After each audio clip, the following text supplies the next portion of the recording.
Shalom, Shalom. Oh, pemirsa The Safe Ministry di mana saja. Tentunya kita sangat bersuka cita bisa bertemu lagi untuk mempelajari Alkitab melalui pelajaran Sekolah Sahabat. Para panelis kita sudah hadir, kita akan minta Pak Fajar untuk memimpin kita dalam doa buka. Baik, kita akan satu dalam doa. Bapa kami yang di surga, terpujilah namamu, kekal untuk selama-lamanya bila mana kami akan belajar tentang makna dan pengertian roh kelemah lembutan. Kiranya roh kudusmu dan terang dari surga mendiami hati serta pikiran kami, supaya kami dapat menyampaikan satu pekabaran yang baik untuk kekuatan iman seluruh pemirsa The Safe Ministry. Kami serahkan semuanya dalam nama-Mu, Yesus Kristus, penebus dan juru selamat kami. Amin. Amin. Pelajaran Sekolah Sahabat kita tentunya sangat menarik mengenai kelemah lembutan dalam cawan yang lebur. Kita minta Bapak Tobing untuk bisa menguraikan apa yang akan kita pelajari selama 1 minggu ini, Pak. baik, terima kasih Saudari Beatrice. Pemirsa The Safe Ministry, minggu ini kita diajak berfokus kepada dua kondisi, yaitu pertama, bagaimana kita tetap lemah lembut, lalu yang kedua, dalam situasi cawan lebur, atau dalam situasi bagaimana kita sedang dididik dengan pencobaan-pencobaan atau bahkan ujian-ujian hidup.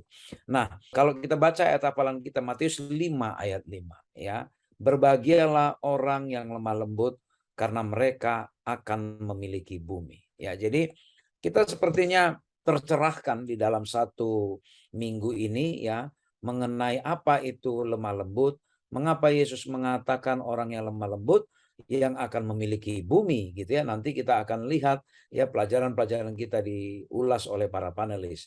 Namun satu definisi yang perlu kita sama-sama tahu ya, ketika dikatakan kelemah lembutan itu adalah apa?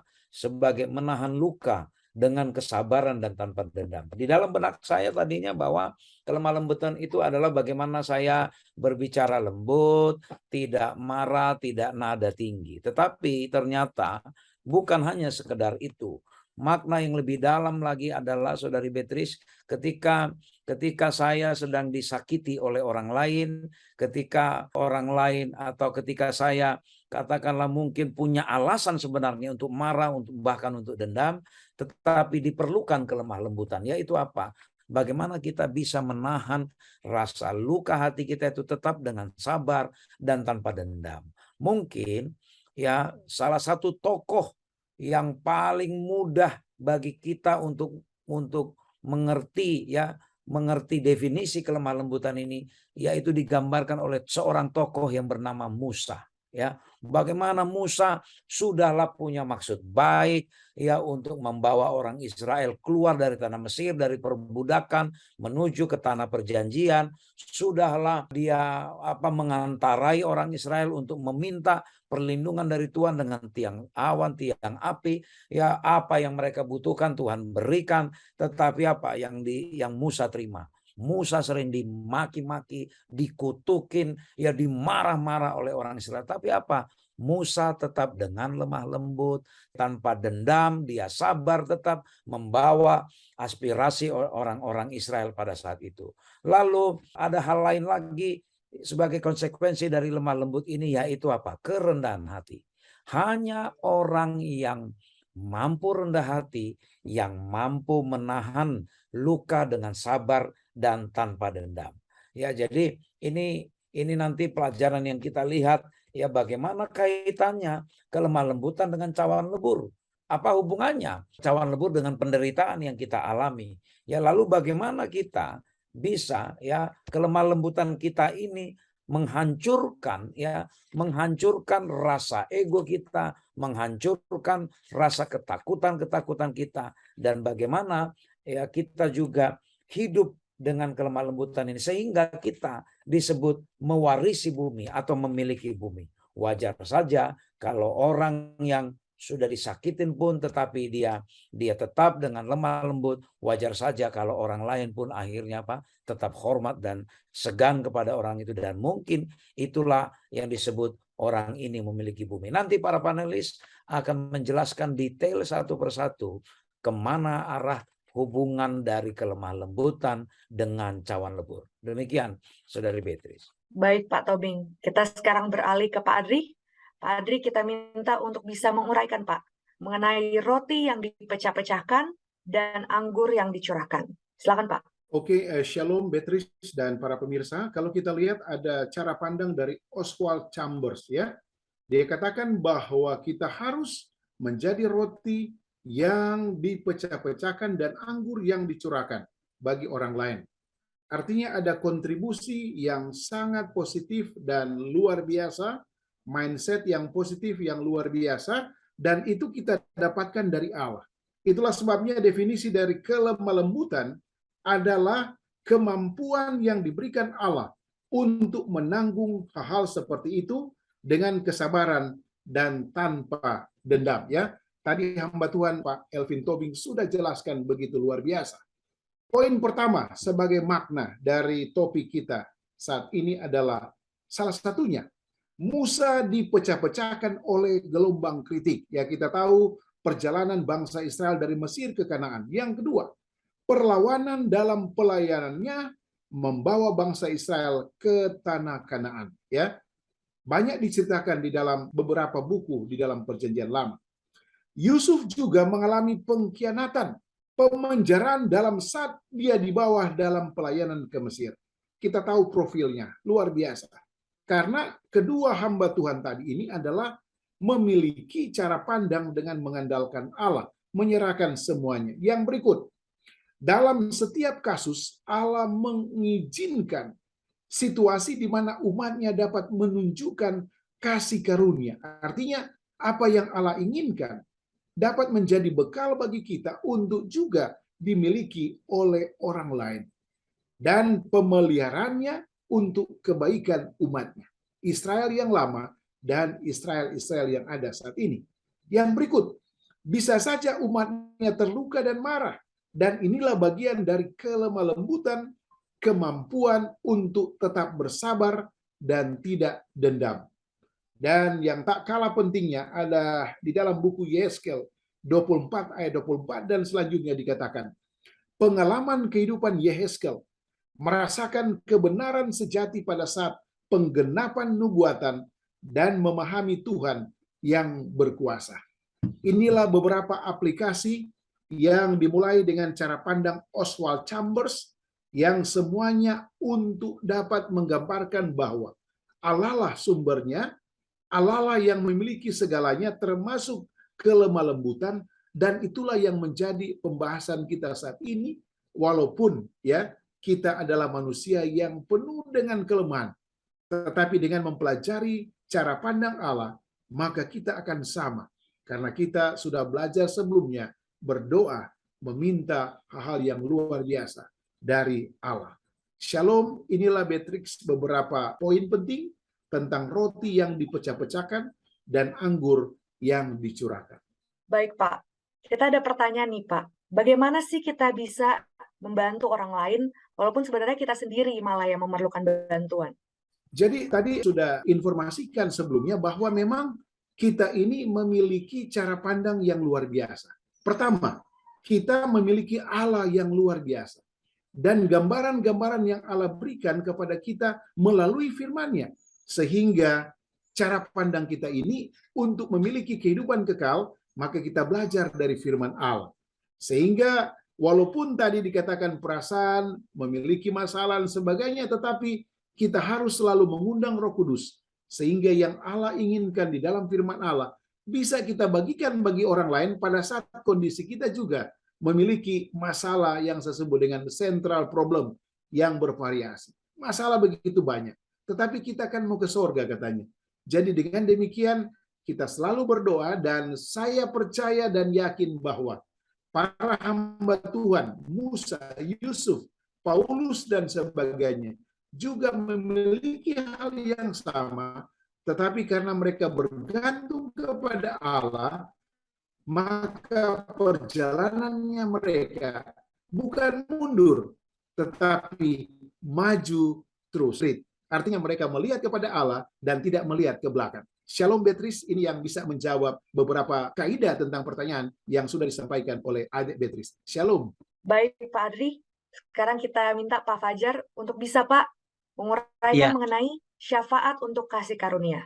Terima kasih Beatrice. Dan pemirsa The Safe Ministry ya, tentunya kalau kita belajar tentang roh kelemah lembutan berkaitan dengan apa, ternyata ada juga roh kelemah lembutan itu berkaitan dengan kasih karunia. Mari kita coba untuk kupas tentang hubungan antara roh kelemah lembutan dengan kasih karunia. Ini berkaitan sekali dengan peristiwa bangsa Israel yang memberontak kepada Tuhan. Pada waktu mereka menunggu, menanti kehadiran Musa sudah 40 hari itu di Gunung Sinai bersama dengan Joshua. Mereka pikir, wah barangkali mungkin Musa sudah meninggal dan lain sebagainya ya. Akhirnya mereka mencoba untuk membuat satu patung anak lembu emas yang mereka akan sembah. Dan inilah yang membuat murka bagi Allah sehingga Allah berusaha dan berkeinginan untuk membinasakan mereka semuanya. Dan tawaran yang berlaku kepada Musa daripada Allah bahwa Allah akan membinasakan seluruh bangsa Israel dan akan memberkati keturunan dari Musa dan akan membuat keluarga Musa ini menjadi bangsa yang baru, menjadi umat Dia yang baru. Tapi rupanya tawaran daripada Tuhan ini tidak diterima oleh Musa ya, malah justru Musa meminta dia berdoa, dia memohon kepada Tuhan supaya Tuhan jangan membinasakan mereka. Jangan membinasakan seluruh bangsa Israel oleh karena ketidaksetiaan daripada bangsa Israel itu sendiri. Inilah menjadi satu Musa menjadi seorang perantara ya. Dia berdoa, memohon kasih karunia. Disitulah kasih karunia berkaitan dengan roh kelemah lembutan. Kasih karunia siapa? Kasih karunia daripada Tuhan. Bagaimana Tuhan itu mengampuni orang yang betul-betul ya tidak layak, yang sudah memberontak, yang sudah berlaku tidak setia kepada Tuhan. Dia tunjukkan bahwa kelemah lembutan daripada Tuhan dengan memberikan kasih karunia kepada semua orang. Nah, begitu juga dengan kita sendiri. Pada waktu kita menghadapi satu situasi yang sangat sulit, barangkali mungkin ya kita dicerca, dicemooh, barangkali kita disalah mengerti dalam kehidupan kita. Dan kemudian ada seseorang yang berbicara, memohon pengampunan, permintaan maaf kepada kita. Bagaimana tindakan roh kelemah lembutan bagi kita bisa memberikan pengampunan kepada orang yang sudah bertindak kepada kita. Inilah yang menjadi roh kelemah lembutan yang berkaitan dengan kasih karunia yang kita berikan kepada orang yang barangkali mungkin yang sudah bertindak tidak adil kepada kita. Demikian, Beatrice. Baik, Pak Fajar. Kita memiliki Ya. pertanyaan nih, Pak. Apa yang dapat pemirsa The Safe Ministry lakukan ketika kita melihat ada orang yang sepertinya tidak layak mendapatkan belas kasihan Allah? Apa sih yang harus kita perbuat jika di sekitar kita itu terdapat orang-orang yang sepertinya tidak layak untuk mendapatkan belas kasihan Allah? Kita coba untuk belajar dari pengalaman daripada Miriam. Miriam ini adalah kakak daripada Musa. Bagaimana dia mengkritik dengan keras kepada Musa dan apa akibatnya? Miriam itu dia harus mengalami satu sakit ya, sakit kusta. Tetapi apa yang dilakukan oleh Musa? Musa sebetulnya berhak untuk marah kepada dia ya. Tapi apa yang dilakukan oleh Musa? Dia memohon kepada Tuhan, memohon kesembuhan kepada Miriam. Kita tahu bahwa mungkin Miriam tidak layak untuk mendapatkan kasih karunia ya, pengampunan daripada Musa ya, terlebih pengampunan daripada Tuhan. Namun Musa bertindak sebagai seorang perantara, memohon kepada Tuhan belas kasihan daripada Tuhan untuk mengampuni Miriam. Nah, sekarang apa sih yang harus kita lakukan? Jika kita menemukan saudara-saudara kita, mungkin orang lain yang di sekitar kita rasa bahwa itu tidak layak untuk mendapatkan belas kasihan. Kita berdoa ya, kita berdoa kepada Tuhan. Barangkali mungkin akan menyakiti hati kita.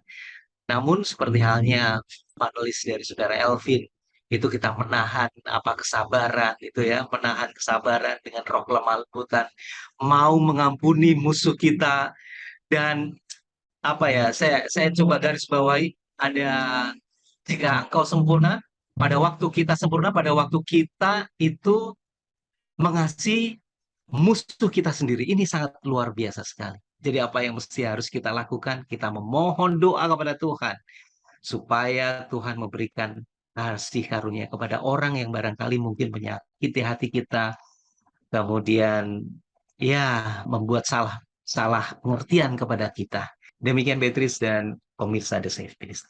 Terima kasih Pak Fajar. Kita beralih ke Pak Tobing nih Pak. Apakah bisa menguraikan Pak mengenai mengasihi mereka yang menyakiti kita? Baik, Saudari Beatrice, ini judulnya gampang membacanya.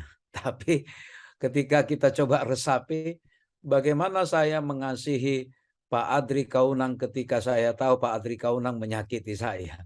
Bagaimana saya mengasihi Saudara Fajar, padahal saya sudah tahu persis, saya sakit hati dibikin. Bagaimana saya mengasihi Bapak Lumontang ketika Bapak Lumontang saya tahu persis menyakiti saya. Bagaimana saya mau mengasihi Ibu Selvi Ramu di Kupang, padahal saya tahu persis Ibu Selvi Ramu ini menyakiti saya. Ini judul yang sangat menggugah pemikiran kita. Pemirsa The Safe Ministry, bahwa dikatakan apa hubungannya mengasihi dengan mengasihi musuh, mengasihi orang yang menyakiti kita dengan kelemah lembutan. Kalau kita perhatikan di perikop Matius 5 ayat 43 sampai 48, ya di situ bagaimana Yesus menguraikan kepada kita, ya.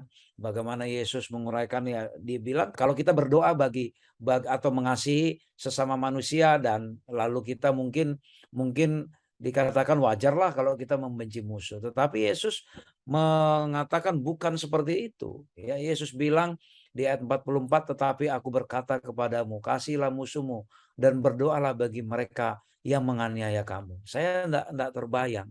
Ya, saya enggak terbayang, Saudari Beatrice, ya, pemirsa The Safe Ministry, saya harus disuruh berdoa untuk orang yang sudah menyakiti saya. Enggak usah dulu menganiaya saya. Ya, tidak usah menganiaya saya. Belakangan kita dihebohkan dengan kasus bagaimana pembunuhan, ya, di antara aparat negara ini. Bagaimana keluarga, orang tua dari anak yang dibunuh itu bisa mengatakan, saya mengasihi yang menembak anak saya. Ini tidak hal yang mudah. Apalagi ketika anak ini anak yang dibanggakan, anak yang baik, tiba-tiba harus mati mengenaskan dan tidak bisa terima. Tetapi hari ini kita diingatkan bagaimana kita mengasihi. Ayat 46, apabila kamu mengasihi orang yang mengasihi kamu, apakah upahmu? Saudari Beatrice baik ke saya, lalu saya baik, apa istimewanya saya? Tapi kalau Beatrice menyakiti saya tetap baik, ya. Ya, saya tetap baik. Itulah kita orang yang istimewa, ya. Lalu, dan apabila kamu hanya memberi salam kepada saudara-saudaramu saja, apakah lebihnya daripada perbuatan orang lain? Oh, ada orang yang karena ini memang saudara dan kita hubungan baik, kita beri salam. Tapi kita nggak suka sama seseorang, lalu kita tidak salam. Dan yang paling mengerikan kadang, Saudari Beatrice, hanya karena saya nggak suka sama orang itu, ketemu di gereja, ketemu di ibadah, saya nggak mau memberi salam kepada orang itu. Lalu apa gunanya kita datang ke tempat ibadah? Apa gunanya kita membawakan doa syafaat, membicarakan firman Tuhan, tapi saya belum bisa bersalaman, berdamai dengan setiap orang. Apalagi di gereja, di tempat yang sama, saya sedang sama-sama ibadah. Jadi pemirsa The Safe Ministry, kalau kita lihat berikutnya lagi di ayat 47 itu dikatakan, bukankah orang yang tidak mengenal Allah pun berbuat demikian? Apa artinya? Orang yang tidak kenal Allah pun tahu kok memberi salam ke orang yang memang dianggap sebagai temannya. Ya, bahkan istilahnya begini, bahkan sesama orang jahat itu sangat kompak di dalam kejahatannya. Mereka akrab. Ya, kalau orang katakan perampok itu sangat dekat dengan sesama perampok. Kalau ada orang yang melawan ketika dirampok, baru dia marah. Nah, kalau kita hanya bisa memberi salam hanya kepada yang kita anggap saudara kita saja, yang klop dengan kita, siapapun juga, bahkan orang jahat pun bisa melakukan itu. Dan bahkan pemirsa The Safe Ministry, perikop ini ditutup dengan ayat yang sangat familiar dengan kita, tetapi mungkin kita perlu tercerahkan kembali apa pengertian dari ayat ini, yaitu di ayat 48. Karena itu haruslah kamu sempurna, sama seperti Bapamu yang di sorga adalah sempurna.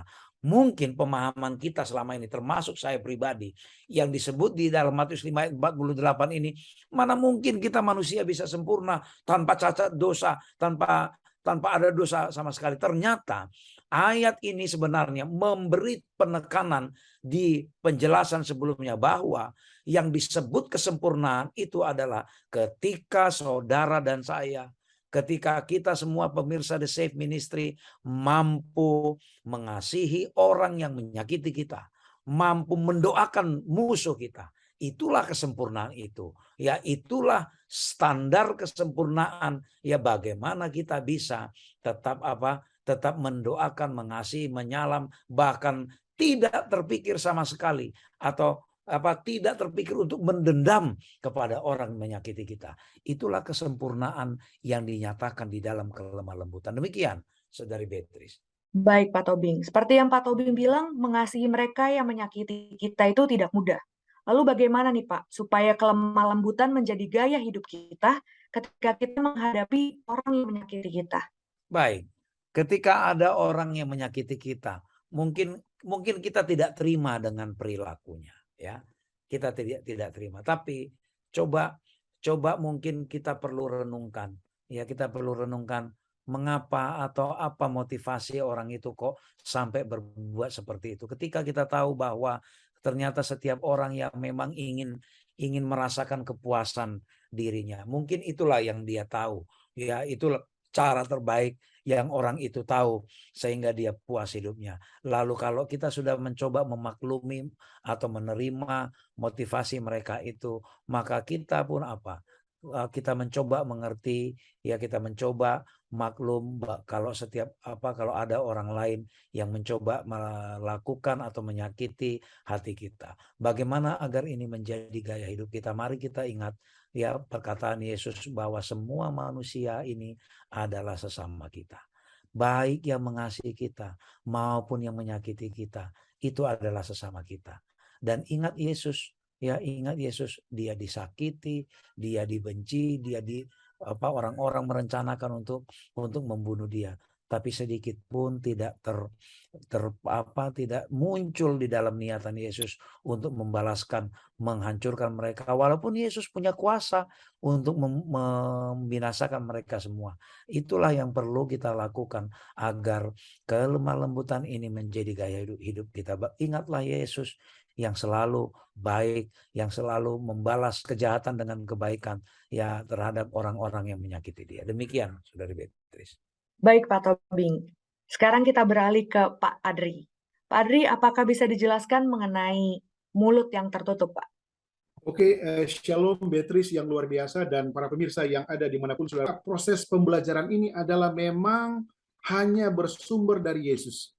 Itulah sebabnya Yesus adalah orang yang sempurna. Itulah sebabnya saya hanya kombinasi 2 ayat saja dalam buku Matius 11 ayat 29. Dikatakan bahwa belajarlah padaku karena aku lemah lembut dan rendah hati. Jadi tingkat kemampuan seperti yang Yesus inginkan, antara lain hamba Tuhan, Brother Elvin Tobing, ada kemungkinan sudah 99%. Luar biasa. Saya selalu menghormati konsep dari hamba Tuhan ini, dan inilah yang Yesus inginkan, ya. Yang kedua, di dalam buku 1 Petrus 2 ayat 21. Sebab untuk itulah kamu dipanggil, karena Kristus pun telah menderita untuk kamu dan telah meninggalkan teladan bagimu supaya kamu mengikuti jejaknya. Jadi saya hanya mengarahkan para pemirsa, hamba Tuhan Pak Tobing dan Kaunang dan hamba Tuhan Pak Fajar memang hanya fokus kepada Tuhan. Itulah sebabnya topiknya mulut yang tertutup itu masuk kepada beberapa pembelajaran sebagai berikut. Dikatakan bahwa mengejutkan karena tampaknya diam dalam penderitaan yang tidak adil adalah kesaksian yang lebih besar akan kemuliaan Allah daripada memperbaiki orang lain. Dan konklusi dari pembelajaran yang Yesus lakukan untuk menutup judul pelajaran kita saat ini adalah ketika ditanyai oleh Kayafas dan Pilatus, Yesus bisa saja mengatakan banyak hal untuk memperbaiki situasi dan untuk membenarkan dirinya. tetapi dia tidak melakukannya. Keheningannya adalah kesaksian akan kelemah lembutannya. Para pemirsa dimanapun saudara berada, mari kita melihat kepada Matius 11 ayat 29. Mari kita melihat kepada 1 Petrus 2 ayat 21. Karena hanya melalui Yesus, kita akan memperoleh pembelajaran hari demi hari, bulan demi bulan, dan bahkan sampai Yesus datang kedua kali. Karena arahan-arahan ini akan membawa kita kepada kehidupan yang kekal atau keselamatan yang luar biasa. Inilah Beatrice yang bisa saya uraikan dengan mengambil beberapa contoh yang Yesus katakan. Shalom Beatrice dan para pemirsa. Pak Adri, kita memiliki pertanyaan nih Pak. Pemirsa The Safe Ministry juga pastinya memiliki pertanyaan karena seringkali kita dalam hidup kita mengalami ketidakadilan. Tetapi apa sih yang harus kita lakukan ketika mengalami hal tersebut, Pak? Memang kita harus naik tingkat ya. Tetapi pada saat kita naik tingkat memang lebih banyak masalah yang kita hadapi. Itulah sebabnya memang balik lagi kepada cara pandang saya sebelumnya, belajar terus dari firman Allah. Berdoa, karena berdoa dan belajar firman Tuhan akan membuat kita memperoleh mujizat-mujizat yang tidak kita bayangkan sebelumnya. Ya, jadi itu saja Beatrice. Jadi saya ulangi lagi, berdoa dan berdoa seperti Yesus berdoa kepada Bapaknya, meminta solusi dan jalan keluar. Dan pengalaman saya sebelumnya, banyak sekali masalah-masalah yang diselesaikan dengan kita berdoa kepada Bapa di sorga, dan tentunya beberapa tips dari firman Allah untuk bisa menyelesaikan apa yang sementara ditanyakan oleh hamba Tuhan atau adik Beatrice yang luar biasa, dan kiranya Tuhan memberkati kita semua dengan dua solusi tadi, berdoa dan selalu aktif mempelajari firman Allah. Shalom Beatrice. Shalom. Baik Pak Adri, kita sekarang beralih ke Pak Fajar nih. Pak Fajar, boleh tolong diuraikan mengenai batu karang dan perlindungan kita? Iya, Beatrice dan pemirsa The Safe Ministry ya. Kalau kita lihat bahwa orang yang memiliki satu harga diri yang sangat rendah, itu berpotensi bisa menimbulkan satu kesombongan dan arogansi. Bahkan mungkin memaksakan kehendak secara pribadi, begitu ya. Nah, tentunya ini dibutuhkan roh kelemah lembutan dan kerendahan hati. Nah, pertanyaannya, dari mana kita bisa dapatkan roh kelemah lembutan dan kerendahan hati? Tentunya, bila mana kita mendapatkan roh kelemah lembutan dan kerendahan hati ini, datangnya hanyalah datangnya daripada Tuhan saja. Jadi singkatnya adalah kelemah lembutan dan kerendahan hati itu tentunya memang jauh daripada kelemahan ya. Namun seringkali itu merupakan satu manifestasi yang paling kuat dari jiwa kita yang paling dalam, yang berpijak hanya kepada Kristus. Dan tentunya berpijak kepada batu karang. Mari kita coba baca dalam Mazmur 62 ayat yang kedua sampai yang ke-9. Tapi saya akan baca 2 ayat saja, yaitu ayat yang kedua dan 3. Hanya dekat Allah saja aku tenang, daripadanya lah keselamatanku. Hanya dialah gunung batuku dan keselamatanku. Kota bentengku, aku tidak akan goyah. Jadi ini yang menjadi satu pijakan bagi kita. Batu karang, tempat berpijak kita, keselamatan kita hanyalah datangnya daripada Tuhan. Dan tentunya roh kelemah lembutan, kerendahan hati datangnya daripada Dia saja. Mari kita lanjut ayat yang ke-8 dan ke-9. Ini bagus sekali. Pada Allah ada keselamatanku dan kemuliaanku, gunung batu kekuatanku. Tempat perlindunganku ialah Allah. Percayalah kepadanya setiap waktu, hai umat, curahkanlah isi hatimu di hadapannya. Allah ialah tempat perlindungan bagi kita.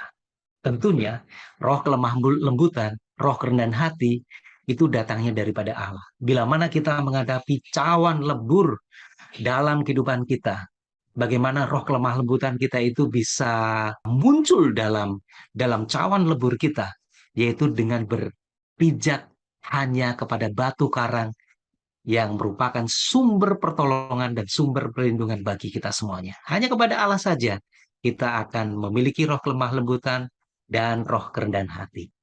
Demikian, Beatrice. Baik, Pak Fajar. Ada pertanyaan untuk aplikasi dalam kehidupan kita, Pak.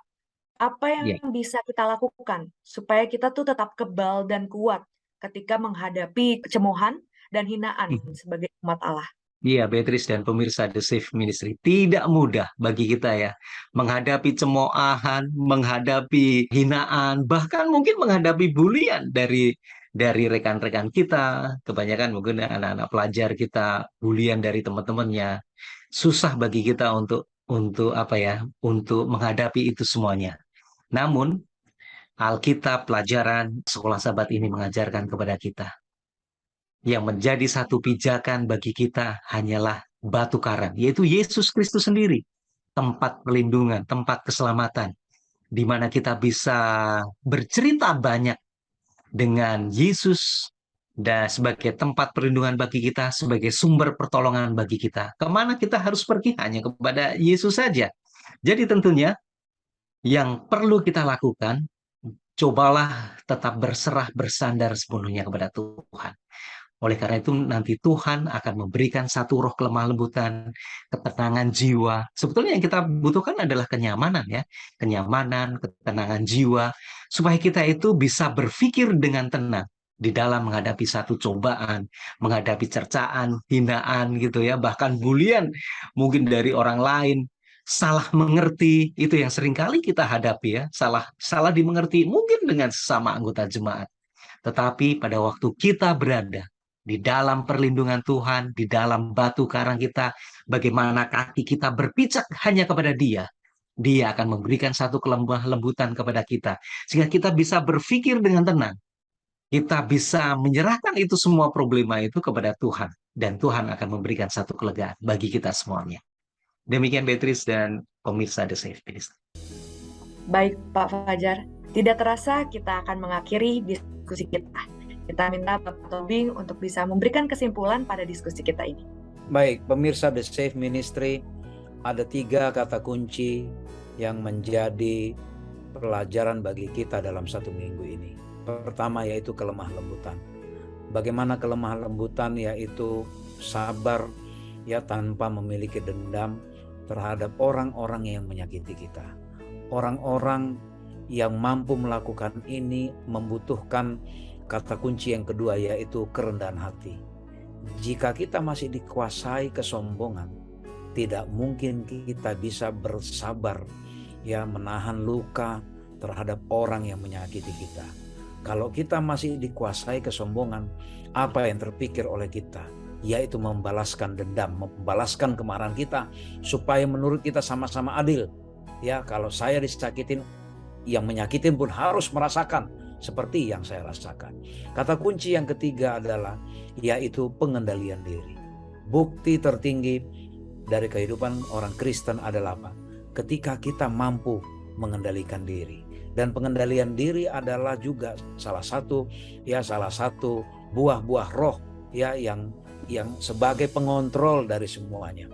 Ketika seseorang tidak mampu mengendalikan dirinya, maka apa rasa luka yang dia alami, dia ingin balaskan ke orang lain.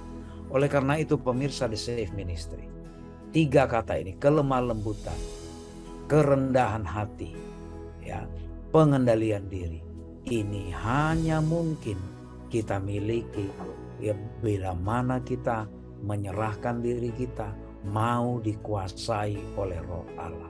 Maka kesukaran, hinaan, tuduhan, mungkin kata-kata yang melecehkan kita, semuanya itu tidak bisa mengganggu, menggoyahkan iman dan perasaan kita. Itu semua kita hadapi dengan sabar, sama seperti Musa. Karena kita sudah memiliki pengendalian diri, kita rendah hati, maka kita dimampukan untuk menerima hinaan, sakit hati, diremehkan, ditolak, itu semua sebagai suatu metode yang Tuhan izinkan untuk membentuk kita memiliki karakter seperti Allah, karakter seperti Yesus, yaitu sempurna. Karena tanpa kelemah lembutan, tanpa mengasihi orang yang menyakiti kita, tidak mungkin penurutan kita sempurna kepada Allah. Biarlah Ketiga kata kunci dalam satu minggu ini menjadi bahagian kita melalui pertolongan Roh Kudus. Roh Kudus Tuhan, agar kita menjadi lemah lembut yang didasari oleh rendah hati dan pengendalian diri yang dibantu semuanya ini oleh karena pertolongan Roh Kudus Tuhan. Kiranya Tuhan memberkati kita. Terima kasih kepada para panelis dan terima kasih kepada para pemirsa The Safe Ministry dimanapun berada. Kita tentunya berharap pemirsa The Safe Ministry mendapatkan inspirasi baru untuk selalu lemah lembut di situasi apapun. Kita tutup dalam doa, kita minta Bapak Tobing untuk memimpin kita dalam doa tutup. Kita berdoa. Ya Allah Bapa di surga, kami bersama pemirsa The Safe Ministry mengakui dari sisi manusia kami Tuhan tidak mudah untuk menerima apalagi mendoakan orang yang menyakiti hati kami. Bahkan bukan hanya mendoakan, bahkan kami harus mengasihi mereka. Namun Tuhan, oleh karena di dalam tuntunan Roh Kudus, Engkau akan menyematkan kerendahan hati dan pengendalian diri menjadi bagian kami, agar kami bisa menunjukkan hidup yang lemah lembut, hidup yang sempurna, oleh karena Engkau memampukan kami menerima perlakuan yang menyakitkan kami, kesulitan yang dan bahkan aniaya, hinaan, dan pelecehan yang dilakukan oleh orang lain kepada kami. Kami bisa menerima itu sebagai metode yang Tuhan izinkan untuk membentuk karakter kami seperti karakter Yesus. Ya Bapa di surga, kami rindu Tuhan, kami memiliki karakter yang lemah lembut.